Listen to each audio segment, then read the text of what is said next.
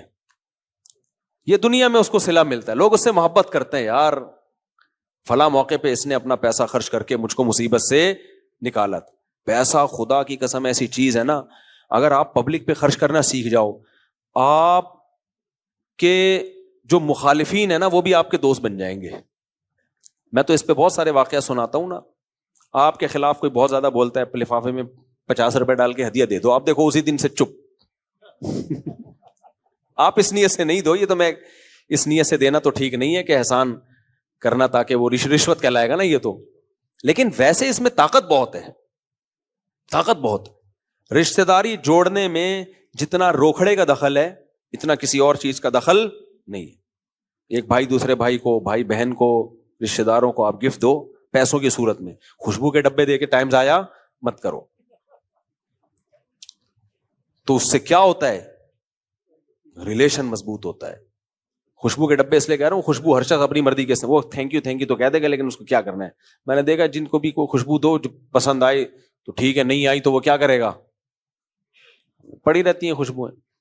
پیسہ دینا سیکھو. پیسہ آپ کو کمپنی میں, غریب کی بات کر رہا ہوں, غریبوں کو کیا دیا کرو, پیسہ. بکرے مت کاٹا کرو. آپ کو کمپنی میں اگر کمپنی کہے کہ ہم ہر مہینے آپ کو اتنے پرفیوم کے ڈبے دیا کریں گے اس کام کے بدلے میں جو آپ ہمارے پاس کمپنی میں کر رہے ہیں, یا ہم آپ کو 2 بکرے صدقے کے کاٹ کے دے دیا کریں گے, آپ بولو گے یہ بکرے بھی اپنے پاس رکھو, یہ ڈبے بھی, مجھے پیسے چاہیے کیش, میری مرضی میں بکرا خرید کے کھاؤں یا خوشبو خریدوں.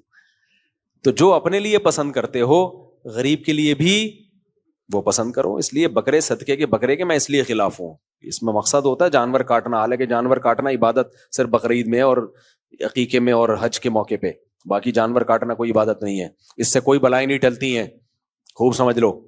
صدقے سے بلائیں چلتی ہیں تو اس کا مطلب بکرا کہاں سے آ گیا, تو صدقے سے ٹلیں گی نا, تو پیسے دو نا اس کو.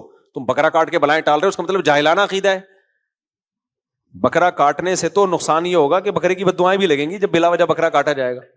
ہمارے فرمایا کرتے تھے کہ لوگ بلائیں ٹالنے کے لیے, موت کے فرشتے کو بھگانے کے لیے بکرا کاٹتے ہیں.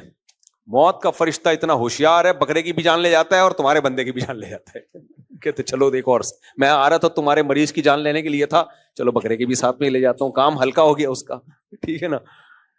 تو صدقہ پیسوں میں ہوتا ہے. ہاں کسی غریب کے بارے میں ڈر یہ کہ اس کو پیسے دیے تو چرس میں اڑا دے گا, بال بچوں والا ہے, ادھر ادھر گٹکے میں اڑا دے گا, تو پھر راشن ڈال دو. کیا خیال ہے بھائی, آٹا دال گھی کا ڈبے یہ لے کے ڈال دو. ہم زکاتیں رمضانوں میں بانٹتے ہیں نا, تو بہت سے لوگوں کو میں کیش نہیں پکڑاتا, مجھے ڈر ہوتا ہے کہ یار یہ پتہ نہیں کھا نہ جائے نا, گھر کا سربراہ ہے یاشی میں نہ اڑا دے. تو ہم کہتے ہیں بھائی آپ کو ہم کیا دیں گے, ہم راشن دیں گے, گھر کا ایڈریس دے دو, اس میں آٹا گھی دال. اب وہ بیچنا آسان نہیں ہوتا, گھر بچے بھی ہوتے ہیں, ابا ہمارا گھی کا ڈبہ کہاں لے کے جا رہے ہیں, تو اس میں تھوڑی انسان کو شرم آ جاتی. وہ ایک کنجوس آدمی دیسی گھی لے کر آیا, اس کے بچے بہت بولتے تھے ابا گھی چاہیے گھی چاہیے گھی چاہیے. کنجوس تھا, کم بخت کھلاتا نہیں تھا. ایک دن گھی کا ڈبہ لے آیا نا. اب آپ کو پتا ہے گھی کا جو ٹین ہے اس کے باہر بھی چکنائی ہوتی ہے نا اکثر. تو اس کنجوس نے بچوں سے بولا دیکھو جب تک باہر چکنائی لگی ہوئی ہے نا,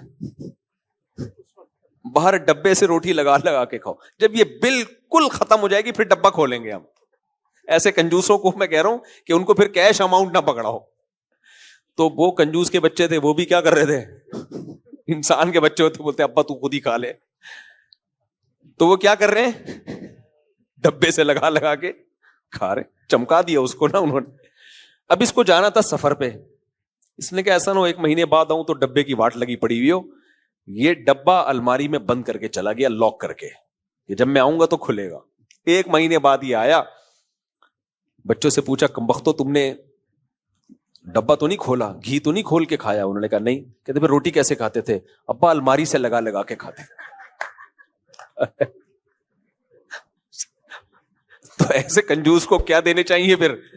اس کے گھر میں راشن ڈلواؤ بھائی، کیونکہ اس کو پیسے دو گے کھا جائے گا۔ اللہ تعالیٰ سمجھنے کی عمل کی توفیق عطا فرمائے۔